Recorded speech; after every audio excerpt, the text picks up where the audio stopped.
Hello and welcome to your weekly energy report for the week of the 28th of June through the 3rd of July. Yes, that is where we are in this uh, Gregorian calendar year. Well over halfway through now, following that solstice. I hope you got plenty of solstice energy.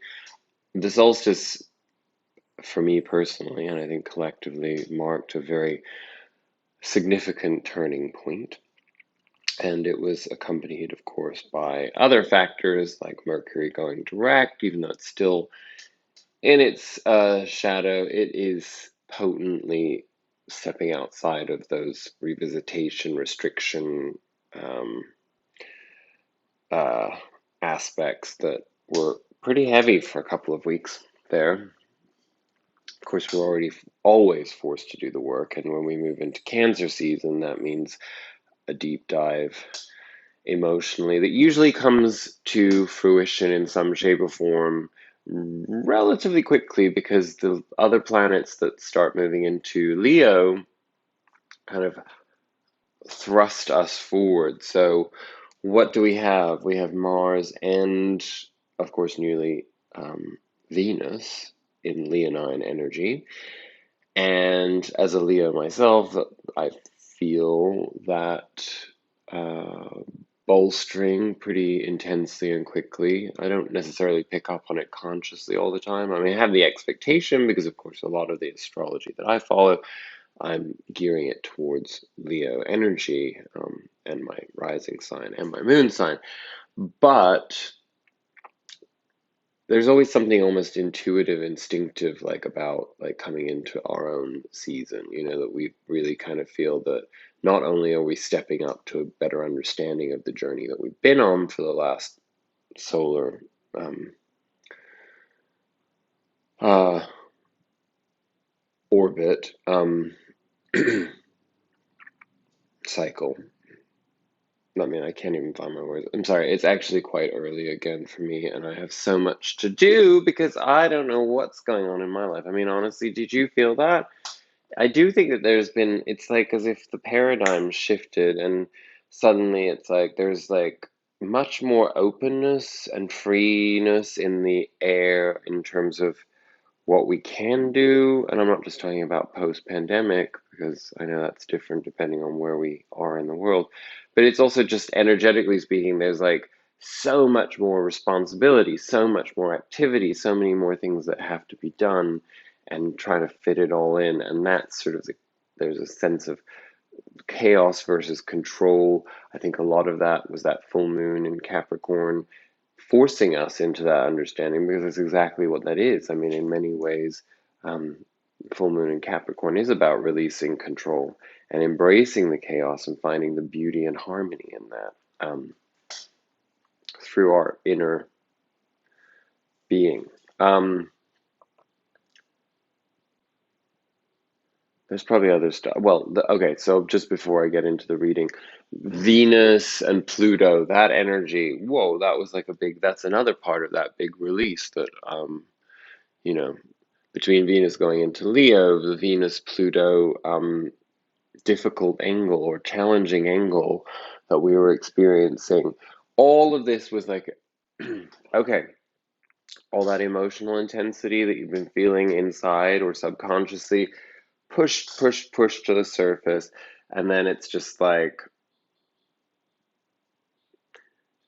as we crossed the galactic center with that energy, there was just suddenly kind of like a release, of like, oh, this isn't dark anymore. This isn't really essential to my journey anymore. This past identity is nothing but dead weight at this point. I am ready to let go of it and evolve into the me that I am today. And I think that's important to remember too when we mature over the years. I mean, I may digress a little here, but as we mature over the years, when we go back to how we viewed life at 20 or 25, we were conscious, self-aware on a certain level, hopefully. We felt these a knowingness of our experience, but we didn't have, decades of life experience to compare that to or to put things into perspective around. And, it's very easy to become anchored in past reference points the older we get, right? Because, well, there's a certain permissiveness of arrogance as we grow older, in the sense that, like, we don't necessarily think that we should remain as teachable because our experience tells us that something is tried and true. And yet, that's really cutting ourselves off from our life force, because the idea is that nothing is tried and true. Everything is constantly up for reevaluation, re-evolution. And I feel like all of this energy of the last week, particularly the Venus-Pluto energy, was very divinely driven to push us away from that old paradigm. And I definitely feel it. It's like all the old stories, like, all the old restrictions, all of that Eight of Swords, insecurity, and this is the way it is because of this, and, this is why I'm anxious about this. This is why this causes me to feel pain or discomfort or feeling less than the value that I have. All those feelings of, where we've sought validation outside of ourselves, that it's like, well, unless I have the extension of mommy and daddy's approval through my relationships with friends or lovers or, whatever, then I don't have any sense of worth, because it's about how I'm validated in the outside world. And then we've moved into this energy of, it's not about dismissing that or just breaking free of it, like, consciously as an exercise in, what's better for us. It's just we've literally come to that understanding that all of that stuff, yes, it was foundational, it was fundamental to our journey. But if you have not entirely done that, then this is the moment for you to reflect on that. How and where can you let go of things that hold you in old patterns, old paradigms, old realities, old dimensionality? That's what this is all about. This is what we are shifting through. And that solstice energy with the full moon and these planets shifting into Leo, and Jupiter and Pisces, like in retrograde, all these, the triggering, like, the reevaluation of our spiritual worth in a way that is integrative. Anyway, it's a lot, and I'm sure that you're feeling it. I'm sure the words that I'm saying, even if they're not explicitly conveying the feeling, because it's very individual, I'm sure that you can relate to these words and kind of apply them where they need to go. Okay, we did not get a spirit animal oracle card this week because it refused to come out, and I figured that that's the way that it's meant to be. Also had a hard time pulling clarifiers or anything, so I'm just going to get into the few cards that we have. I'll try to pull some clarifiers as I record this. I'm going to try to keep this video relatively short, because not only is it easier for you guys, and I may do a second video to wax a little bit more poetic during the week, because I do have lots of personal spiritual anecdotes and things that I'd like to share. But let's just focus on getting this weekly energy described, and so that you can take it into your week and see what Spirit has in store for us. I will start with these two Sacred Destiny Oracle cards. Interesting, I don't even know how they fit into the context of this. Hopefully this will all come together. We got Diligence and Purification. I will read those for us because they will set the tone for our week.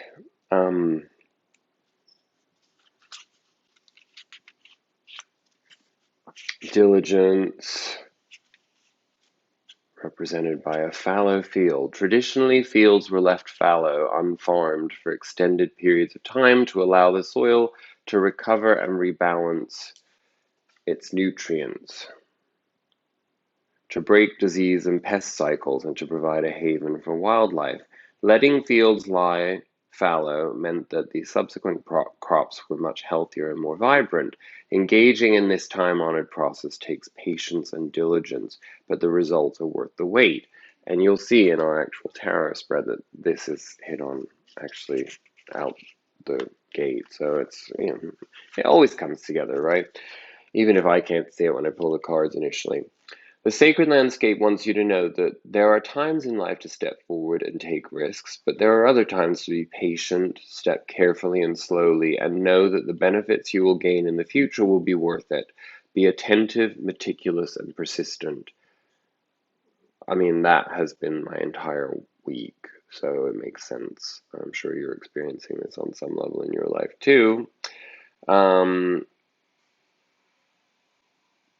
Use this time to plan for action steps in the future. Be diligent and consistent at each step as you move forward. By doing so, you will harvest remarkable results in the years ahead.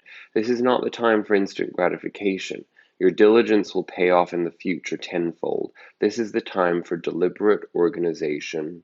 Clean house, clean clutter out of your life. Be thoughtful about how to spend your time and be discerning when choosing with whom you spend it. Clear out relationships that do not support you.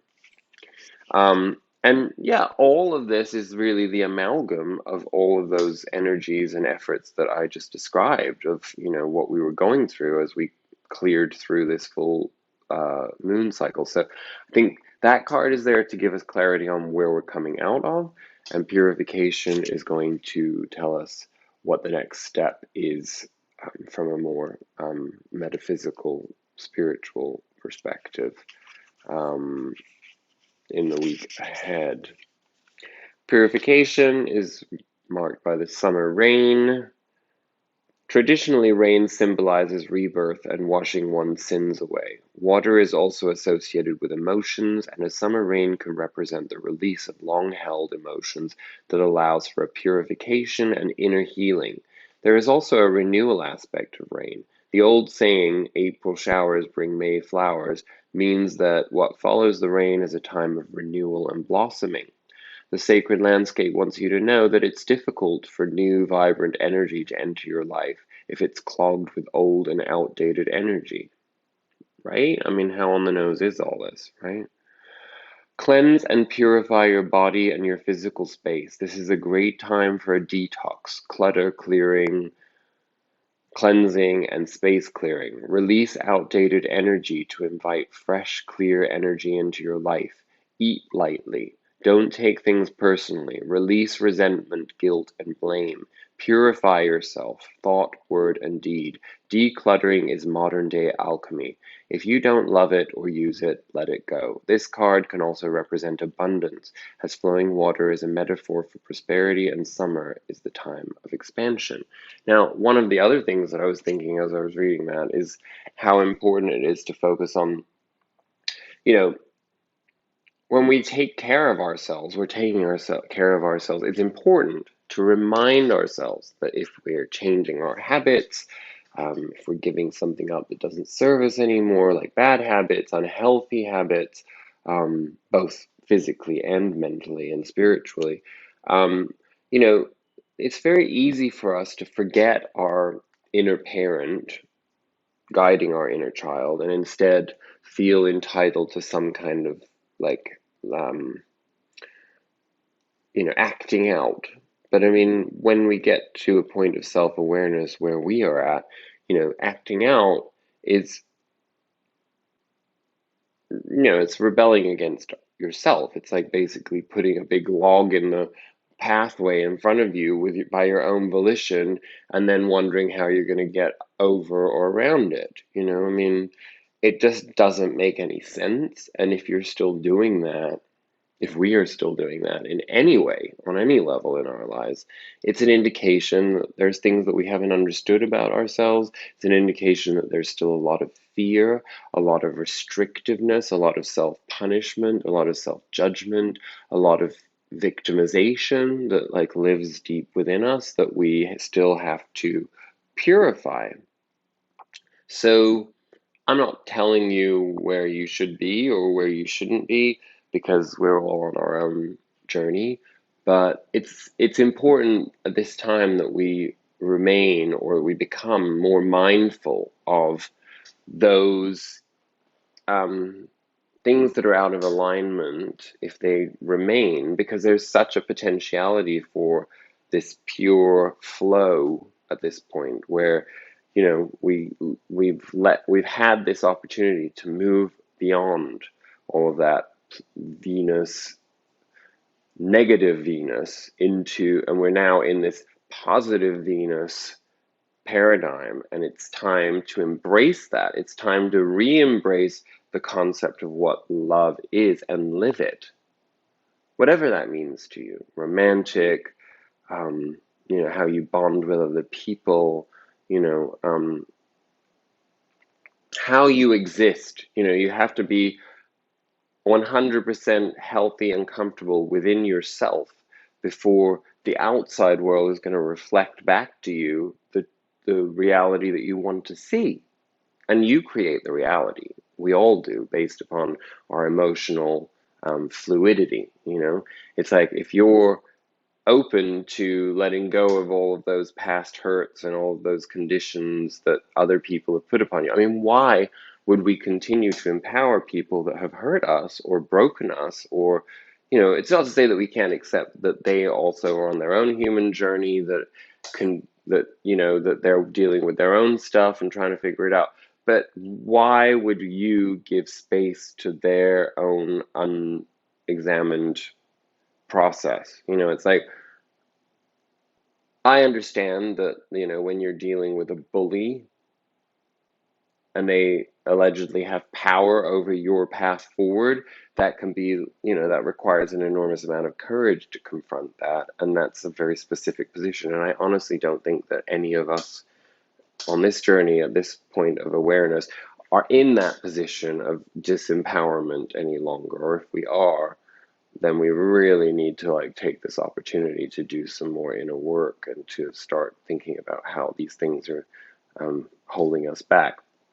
But I think what it is that a lot of us are, um, you know, we know that we want to empower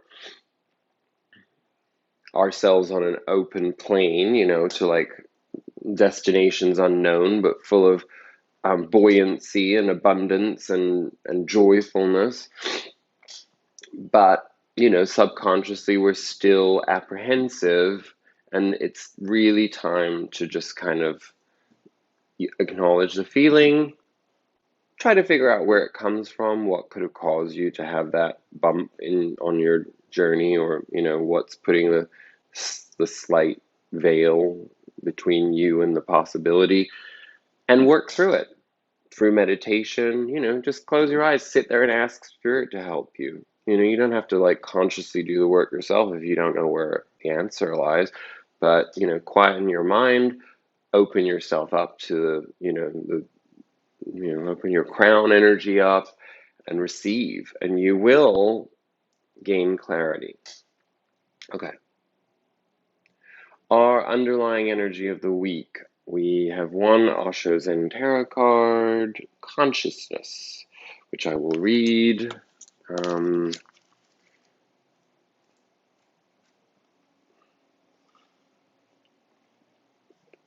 I mean, if I can find it, because honestly, I feel a little. Where is it? What is that? Oh, it's the Ace of Swords. Makes sense. Okay, let's see what Osho has to tell us to guide us on this initial perspective. Most of the cards in this suit of the mind are either cartoon-like or troubled because the influence of the mind in our lives is generally either ridiculous or oppressive. But this card of consciousness shows a vast Buddha figure. He is so expansive he has gone even beyond the stars, and above his head is pure emptiness. He represents the consciousness that is available to all who become a master of the mind and can use it as the servant it is meant to be. When you choose this card, it means that there is a crystal clarity available right now, detached, rooted in the deep stillness that lies at the core of your being. There is no desire to understand from the perspective of the mind. The understanding you have now is existential, whole, in harmony with the pulse of life itself. Accept this great gift and share it, which is exactly what I'm saying about what we need to be aiming to be consciously working with now, right? Instead of all that baggage of the mind, because that's what memory is.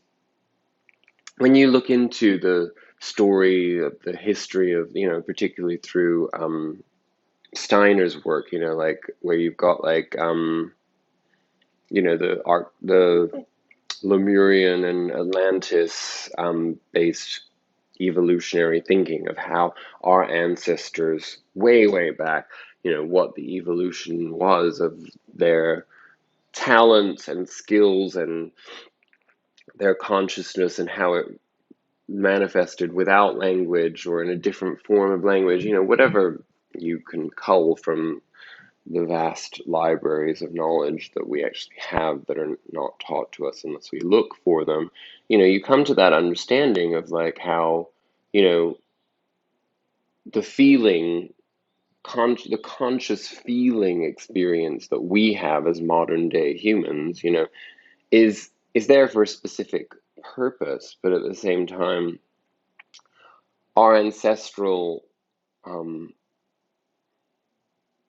well, it's in our DNA that these things lie dormant. That's why when we're told by scientists that we only use like 10% or less than of our brain, and everybody's always like, well, what's the other 90% for? How is that possible? Well, our ancestry basically has those answers, of like how intuitive and instinctive and psychic and, the abilities that we had to be the alchemical abilities of transforming um, tangible objects from one state to another, our own shape-shifting abilities, these all exist dormant within us, so that's really what that is. Consciousness, as we just described it here, that process opens us up to the possibility, the infinite possibilities. And we may only be able to tap into this much of it, but just tapping into it shifts our whole idea of, our whole concept of everything from community to uh, infinity, Excuse me. We come from the unknown and we go on moving into the unknown. We will come again. We will have been here thousands of times, and we will be here thousands of times more. Our essential being is immortal, but our body, our embodiment, is mortal. Our frame in which we are, our houses, the body, the mind, they are made of material things. They will get tired, they will get old, and they will die. But your consciousness, for which Bodhidharma uses the word no mind, Gautam Buddha has also used the word no mind with a hyphen, is something beyond body and mind, something beyond everything. That no mind is eternal. It comes into expression and goes again into the unknown. This movement from the unknown to the known and from the known to the unknown continues for eternity unless somebody becomes enlightened. Then that is his last life. Then his flower will not come back again. This flower has become aware of itself and need not come back to life because life is nothing but a school in which to learn. He has learned the lesson. He is now beyond delusions. He will move from the known for the first time, not into the unknown, but into the unknowable. That is very potent and as a message and something that we can all, and it makes perfect sense now that I'm looking at the very simple reading that we got. Interestingly, our underlying energy from the Rider-Waite deck is that Three of Cups again, which has come up a couple of times lately. It's a strong energy right now, which is about community. It is about forming allegiance, alliance, coming back into a sense of commonality and vibrational interconnectedness. It's very potent right now, and I think this, obviously Venus and Mars in Leo, particularly Venus now in Leo, strong emphasis on the externalization into socialization. It's the opportunity to have a much more external flow of loving energy, beauty, finding value in in what we have and what we're capable of and what others are capable of. Our past is characterized by the Seven of Pentacles. This is a pause to contemplate the worth of what we have created for ourselves, where we stand on our journey right now, and subsequently it gives us a sense of whether or not we're on the right path. And, I think we've all been in that place, I mean, I'm not just talking in the big picture of, that's what I thought, of society, or like, the lockdown and pandemic and all that kind of stuff. I mean, although that was obviously a collective transformation opportunity for everyone, this is really about an inner knowingness of what doesn't resonate, and understanding that while we can't necessarily change the circumstances in our lives in terms of the jobs we have or the relationships we're in or whatever, or where we live, we can change our attitude. We can change the way that we interact. We can become more honest in order to build new foundations. The Seven of Swords energy that's clarifying that Seven of Pentacles that I just pulled is really about saying, with the Four of Wands, is saying you cannot build solid foundations if you aren't able to take ownership of your ideas, and you feel that you have to,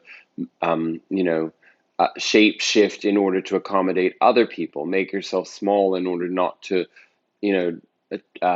cause waves for other people. This is taking ownership that you're an integral part of building foundations for, whether it be in any part of your life. It's a self-confidence paradigm shift that has taken place. It's like a knowingness that takes us beyond the egoic belonging, of thinking that, it's just our appearance that like makes us important in the world. And, that's hard because essentially, I mean, I live in the most superficial place in the world, but I'm sure, I mean, I know that has trickled down globally through entertainment propaganda, that we're sold into superficiality, and it's a form of mind slavery, So, where this has taken us in terms of our foundations for where we're at now is really beautiful. We have the King of Cups, so that is where the subconscious flow has shifted into a conscious building block. So we sit in our knowingness, kind of ruling over our subconscious and conscious experiences, clarified by the Two of Pentacles.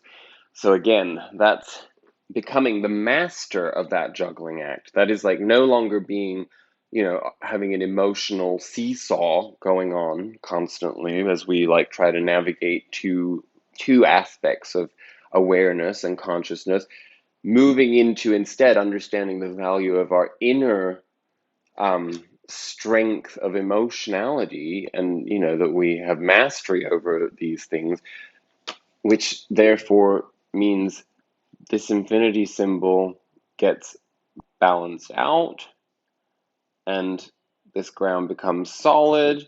That wave in the background of the subconscious mind becomes calmer, and We just have emotional balance, essentially. Um, what came out of that is an Ace of Pentacles, which probably, because that is the material realm, is that upon understanding our worth and our strength internally, we have started to be able to ask and receive the physical manifestation of the things that we desire.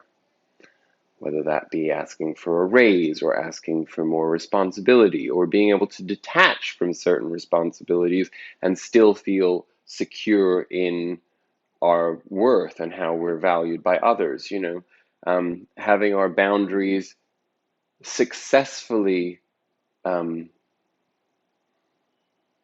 frame our life experience without feeling as we may have felt in the last 2 weeks, because there was a lot of those were the growing pains, being like, oh, my boundaries, I need this, I need all these things in place.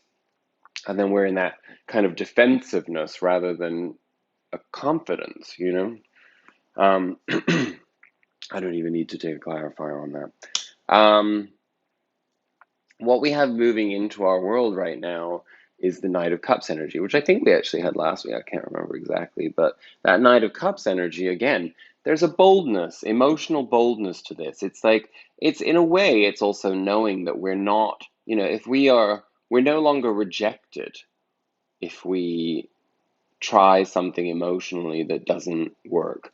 We are self-aware enough that essentially we experience it with fervor, with desire, with enthusiasm, um, with wholeheartedness, knowing that our cup is full and that this is where we get to the point where we're able to offer our cup to somebody else or something else, something that is of the realm of passion.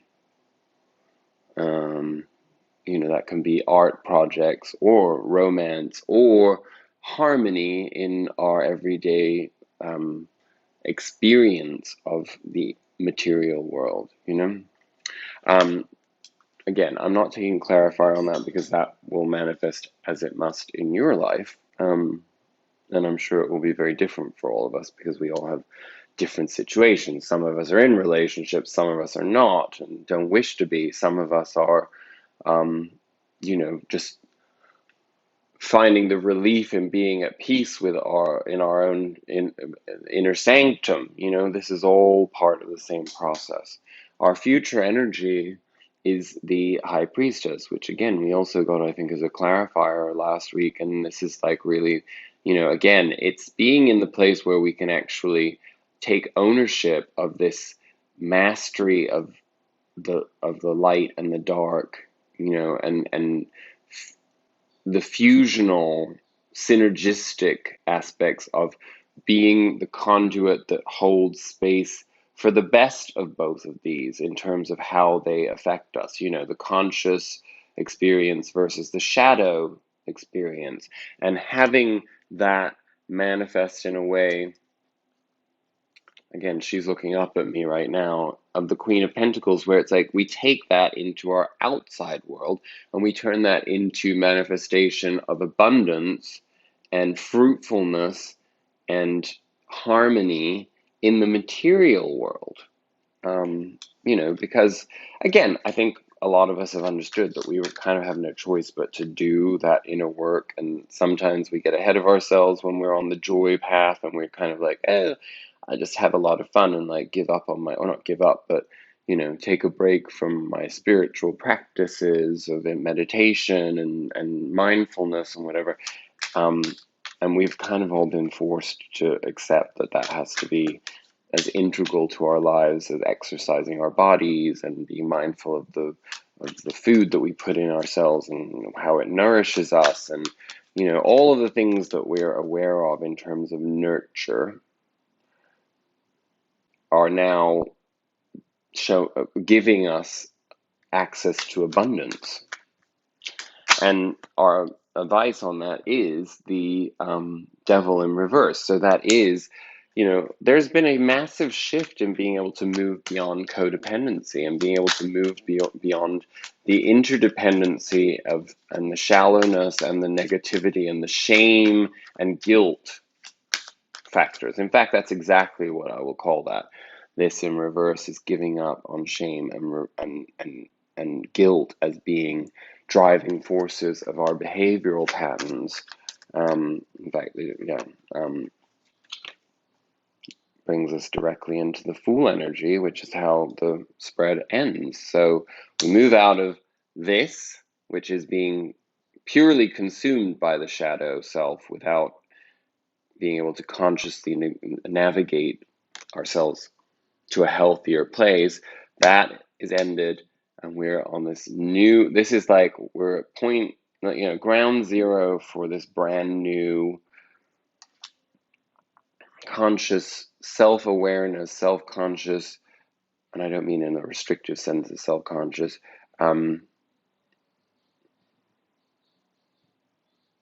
openness. It's just an openness.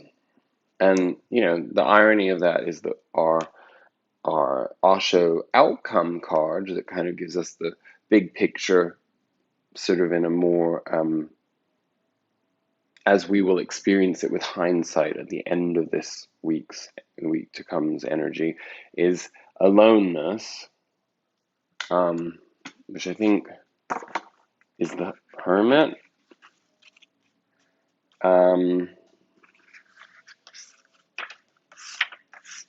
Let's see.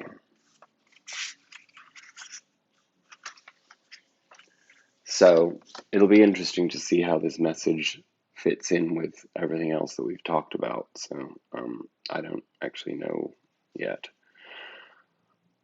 When there is no significant other in our lives, we can either be lonely or enjoy the freedom that solitude brings. When we find no support among others for our deeply felt truths, we can either feel isolated and bitter or celebrate the fact that our vision is strong enough even to survive the powerful human need for the approval of family, friends, or colleagues.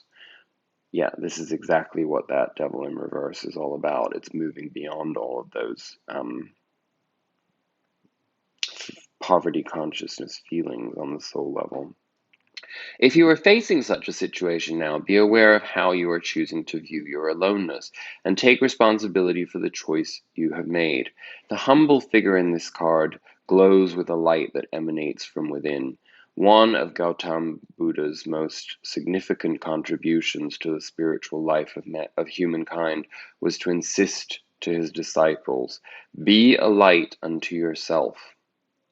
Ultimately, each of us must develop within ourselves the capacity to make our way through the darkness without any companion's maps or guide. And I think that's important to remember that a lot of us were indoctrinated with false religious concepts of guilt and shame that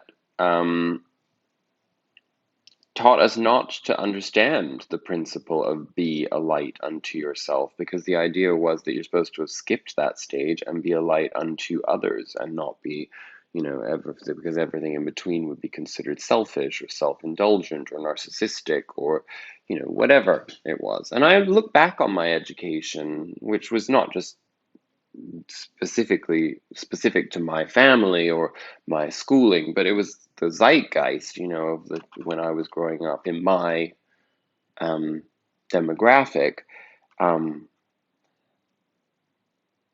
That's what we were taught. We didn't have any awareness of spiritual wealth. I mean, I did. I knew that inside of myself. And I think all of us on this journey have always had this inner knowingness, but it was either, shamed or guilted or beaten out of us into submission to, values that the previous generation had espoused and that they really didn't want us to let go of um, because they were so damaged themselves from that toxic way of experiencing emotions and intellect and societal synergy. It's like, yeah, I mean, find your truth in that because I can't really go into anything else right now. Okay. When you are alone, you are not alone. You are simply lonely. And there is a tremendous difference between loneliness and aloneness. When you are lonely, you are thinking of the other. You are missing the other. Loneliness is a negative state. You are feeling that it would have been better if the other were there. Your friend, your wife, your mother, your beloved, your husband. It would have been good if the other was there, but the other is not. Loneliness is absence of the other. Aloneness is the presence of oneself. Aloneness is very positive. It is a presence, overflowing presence. You are so full of presence that you can fill the whole universe with your presence, and there is no need for anybody. Well, now the whole reading makes perfect sense. So, on that note, I gotta go. I wish you an amazing week to come. I think that there's the potential for enormous expansion. Wherever you stand, you can't really go wrong because that Fool energy that meets us at the end of this week, by the time you get to the end of this week, I mean, we said that in the past, like by the end of June, we'd find ourselves like looking at ourselves and we would be entirely different people in terms of our perception, our receptivity, and I feel it, and I'm pretty sure you do too. So, on that note, many blessings to you. I love you, and that's it. Namaste.